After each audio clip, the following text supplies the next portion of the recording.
The concept of anthropomorphic animals is one that throws up some fairly tricky questions when you think too hard about it. Not just biologically speaking either, although Rule 34 seems to have those questions mostly covered.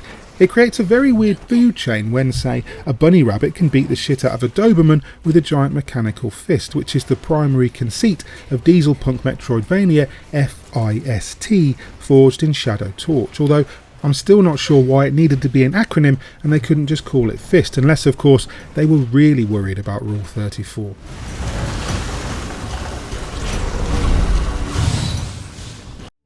Hey, Adam from GodIsAGeek.com here. Sorry to interrupt, but if you wouldn't mind just hitting the big old subscribe button and maybe the bell to notify you of every new video we release, we'd be really grateful. Thank you so much and enjoy the video.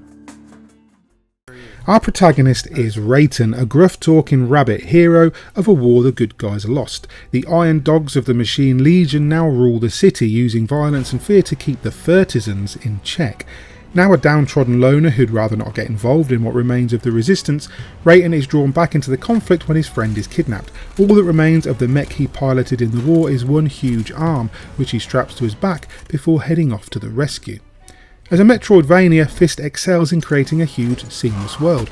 You can walk into any of the main areas from the hub town of Torch City, or fast travel once you've unlocked the teleporters, although they don't actually teleport, they're more like big pneumatic tubes that launch you around the map in steel balls. The world is an absolute high point in a list of high points. Its gorgeously grimy aesthetic effortlessly setting the tone for the adventure. It's a world of oily technology, grit and grease ingrained in every tattered surface. Neon street signs and towering buildings clutter the skyboxes, and everything looks heavy and unwieldy. It's like Zootopia if David Twohy remade it. The story is also well written and acted. A surprising number of cutscenes tell Rayton's tale as he galvanises the resistance against Cicero, leader of the Machine Legion. The enemy have embraced mechanisation, and only Rayton and his band of various non-canine mammals can stop them.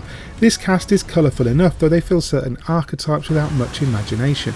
A raccoon sensei trains you to fight, for example. The rats do shady deals on street corners, and there's a cat called Lady Q who'll give a certain type of deviant artist inspiration for the next decade.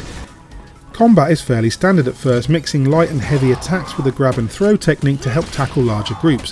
Finding data discs and scrap allows you to upgrade the fist with more combos and special moves, and combat becomes a weighty, brutal affair. Later, you'll unlock 2 transformations for the fist. The drill allows you to open certain doors or to become a propeller to glide or swim, while the whip lets you use swing points to reach higher areas. Both can be used in combat with a variety of attacks, which you'll need to make it through some of Fist's tougher encounters. Your limited block parry skill doesn't help, as enemies will often attack through your combos. There are some genuinely difficult boss fights, and even the grunt enemies are hard to deal with. This is partly because F.I.S.T, forged in Shadow Torch, is quite stingy with its resources. Blue SP power special attacks, while orange EP allows Rayton to utilise his limited use gear like healing carrot juice, a homing rocket and energy rods to parry attacks. The thing is, it's very easy to run out of these resources, and the items you need to upgrade them are scattered far and wide, often needing special skeleton keys to access when you do find them. It's also easy to drop directly into danger, as there's no free look camera to check what's below you. Multiple times I've dropped off a ledge to land on a shot grid or whirring blade. Thankfully the checkpointing is pretty fair, and death won't send you back too far.